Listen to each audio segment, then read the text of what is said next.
A new program there is opening eyes and proving it's possible to close the black-white achievement gap in this country. Our Soledad O'Brien now on the reversal of the trend that's far too common in our poor communities. She's live in our beautiful Miami bureau with the preview of the CNN documentary series Black in America 2. Soledad, hello. We remember Black in America 1 from last year. This one, this time around, focusing on the pioneers of today and also the leaders of tomorrow. Looking forward to this one.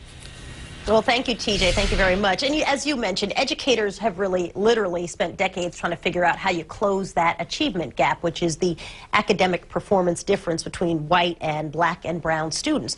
So some people say, well, fix schools, that's one strategy, but if for kids in poverty, that's often not enough. Another strategy is taking a look at societal change, give jobs and housing and health care and all those things. But there's a place in Harlem where they're trying to do both things at once, and it's really working. What number? 16. The children at this Harlem preschool are learning all the skills they'll need to be successful in kindergarten, reversing a trend so common in poor communities. Poor children gain language about half the rate of middle-class kids. By the time they enter kindergarten, they're already just thousands of words behind their peers. And Jeffrey Canada grew up one of those poor kids in the South Bronx. Now he's on a mission to level the academic playing field for children in Harlem. We think part of the problem in poor communities is we come up with a great program and it works for kids for 2 years. Guess what? That's not going to be sufficient.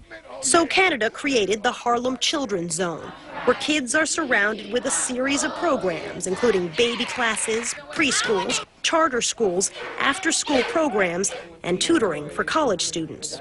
What are you learning about? It was hands-on learning when we visited the Promise Academy Charter School in the Harlem Children Zone. So these are our fourth graders. These fourth graders have been in the zone's pipeline since birth. This particular class is the smartest class, not only at Promise Academy, but probably in all of New York State.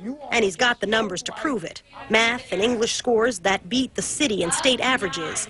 And a Harvard study that concludes these students have closed the black-white achievement gap.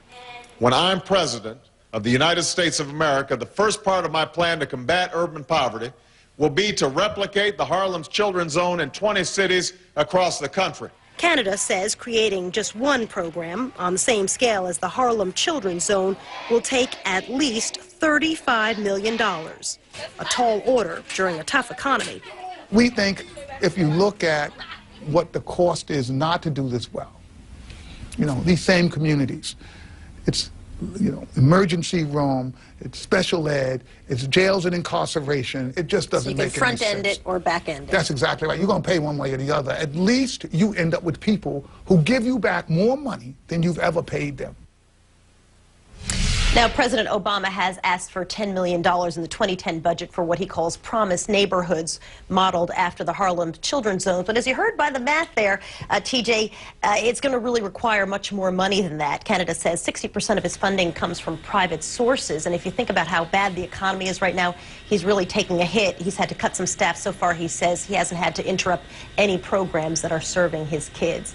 We're going to talk more about education and some of the strategies that are really working for Black America when we do our second part of Black in America. That is on July 22nd and 23rd. We'll hope you watch it. Yeah, of course. And of course, a lot of people will hear that $35 million and think that is a wonderful investment given what the country is spending so many billions on in other ways. Soledad, thank you so much for that. Looking forward to more of those reports. And of course, Black in America 2. Enjoy Miami. We'll see you. Well, of course, like she said there, need to mention before we go here, July 22nd, 23rd, 8 p.m. Eastern, that is when Black in America 2 will premiere. Karen. All right, got it.